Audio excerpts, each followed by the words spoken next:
As occupational therapists, we enable people to do what they need to do. It's all about activity. What is the thing that you love most about your business? I love my business because I'm very privileged to be able to help other people live their best life and be as independent as possible with their day-to-day activities, which is what occupational therapy is about. So, yeah, when I first came across occupational therapy, I was a little perplexed as to what it was.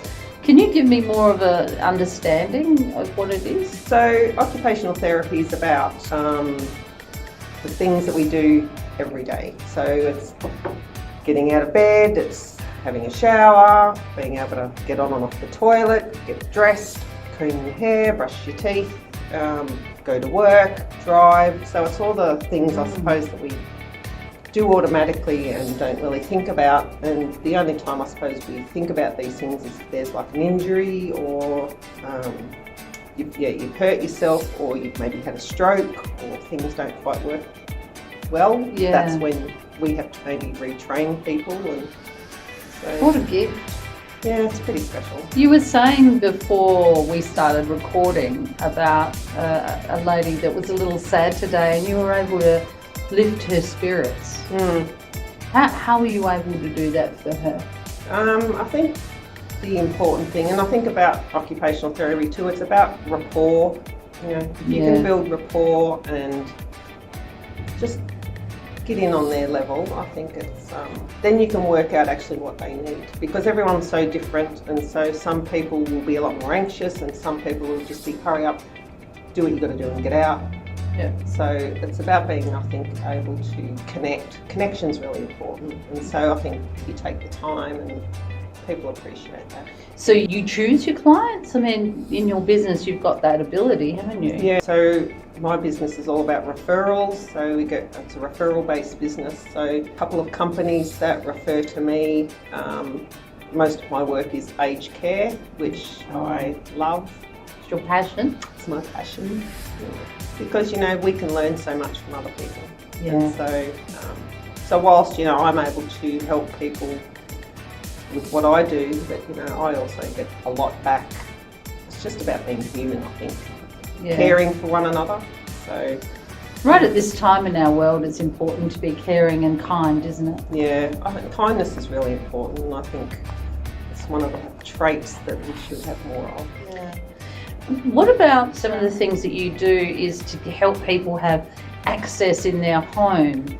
And I can recall when my mother needed your services, it was like we needed to take doors off to give her room to be able to walk through with her walker and things. What other things do you do? So a lot of it's equipment based, or aids in the kitchen. For instance, if you've got really weak hands, it might be getting a certain type of chopping board with spikes or clamps to hold things. It could be bed rails to sort of help move around in bed or to stand up, wheelchairs, walkers.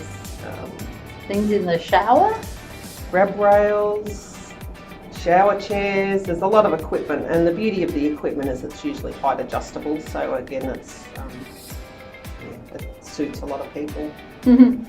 I've enjoyed working with you in your business over the past 2 years and watching you grow, watching your business grow, watching you develop your services and the diversification. And you put a lot of work into your business name of functional living. How would you describe that? The business name itself, coming up with that. I had some great help from you, Annette, and I think at the end of the day it's what I do. It's about being functional, and it's about living, and sort of the tagline or the strapline is about enabling activity and improving life. And so as occupational therapists, we enable people to do what they need to do. It's all about activity, which is our showering, dressing, etc. Plus, we're improving our lives, or their lives. So isn't that great? So yeah. Well, it just enriches you so much, isn't it? And that's what makes you really love your business, isn't it? Yeah. And it's so true that when you really love your business, you can love other people, the services, and help others as well. I'm really glad you're out there helping and being so kind to so many. And I think one of the things I love that you say, I'll say, how was your day? And you'll go, oh, it was a bit heavy today, but this dear lady and I helped her. And it's like the love that comes through you is just so. Well, that's a so special important. thing, I think, to be able to offer that type of service. And, it has to come from the heart at the end of the day. Yeah. Otherwise, it's not going to work, or you're not going to get the results, I think, with clients that you work with. Yeah. So, and because a lot of, I work with people who are older, they're vulnerable, a lot of them live alone, so it's really important that the care is there. And when they live alone, they probably see you and go, yay, she's Someone to talk to. Yay, how fantastic. So sometimes you have to go, gotta go, Oh. gotta go. Yeah, but And they look forward to you coming back next time. yeah, like a lady I just went and saw earlier, I had to say lots of times, so I've got to go. I've got to go. Because they don't sometimes have many people to talk to. No. And time is, it drags for them, I'm guessing. But I'm sure time doesn't drag for you because you're a very, very busy girl. Yes. And I looking am. at diversifying more of your services so we can all see you. Yes. Yay, well done. Thank you. Oh, It's pretty exciting. Thanks for sharing your time with me today. Thank you for having me. You're welcome.